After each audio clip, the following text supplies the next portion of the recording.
why a website specialist makes you win. This is a very good question, and I just want to talk to you about really a generalist versus specialist. Why you should focus on hiring specialists versus generalists. And I will obviously explain both personas, both definitions, and then you can judge yourself whether that's right or not. And of course, I know I will hear from you in the comments, so that's okay. I'm not even going to doubt that for a second. But for now, let's take a look at the difference, pros and cons, and at some examples, which I think really apply to all areas of life. It's not just websites, it's anything. Cooking, doctors, hairdressers, like anything that has potential for including niches is a great example in its own. So that's it. Let's take a look. Who is generalist? I think that's a person that we can call well-rounded. And I don't mean like body fat, okay? I just mean what's in the brain, the knowledge, the expertise, the skill set.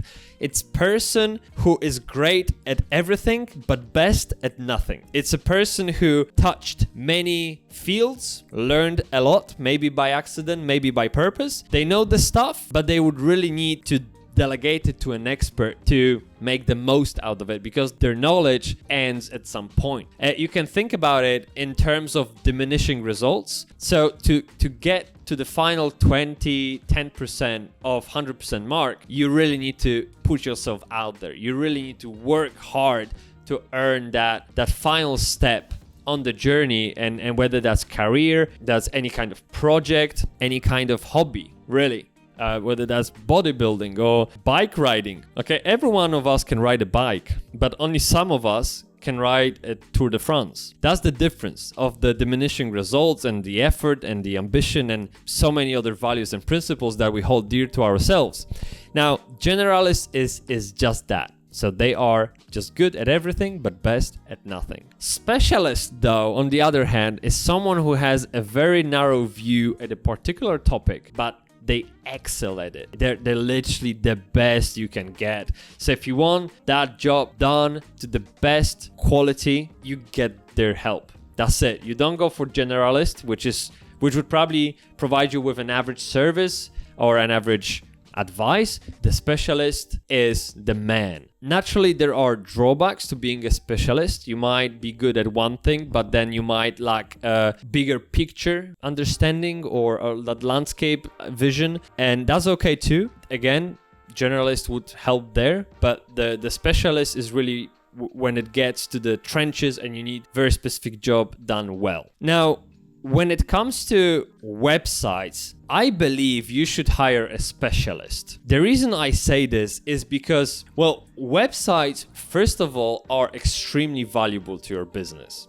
They are the hub of everything that you do. Every single money that you invest in business will eventually lead someone to the website. And if that website underachieves, you lost that investment. So to really get under the skin of a website and analyze the issues, diagnose it, then propose fixes and actually execute on those fixes, you need someone who's dealt with all sorts of websites for many, many years and have managed to face many challenges that you are facing right now.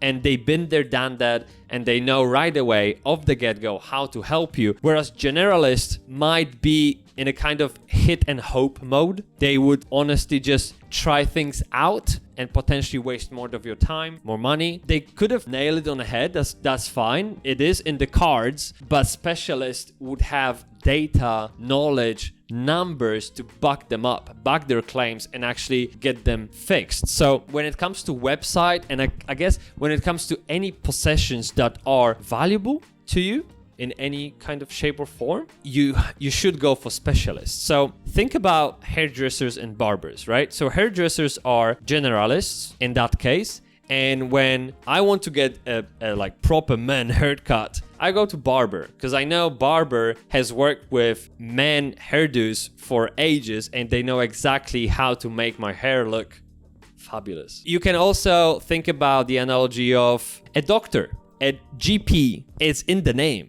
It's general practitioner. They know about everything, so they can point you in the right direction, but then they sort of let you go and you deal with the rest. So what they do in cases where their knowledge and they refer you to a specialist. So then you go to ENT doctor, right? For example, which is ear, nose, throat doctor, for those who don't know. I've learned that recently too. Basically, that's what I mean. If you want to get help for a specific problem, you go to a specialist. And that's why I think websites, being the creatures that they are, they need expert to sort of push them to the right direction. And anyone that has just generic knowledge about page builders and maybe some kind of web design or graphic design skill, they just won't solve the problem to the extent that a specialist would. Here's my food for thought.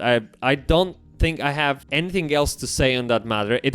It just came to my mind and I thought to share it with you. Let me know what you think. Maybe you disagree with me. I don't know. But I think that's the way it goes. That's how life is. That's how capitalism is, really. And that's how we find solutions to our problems. We simply look for people who know the answers. And specialists do. They do have those answers. So that's it from me. Thanks so much for watching. It was, again, very, very nice to see you. I look forward to your thoughts in the comments. And for now, I bid you farewell. See ya.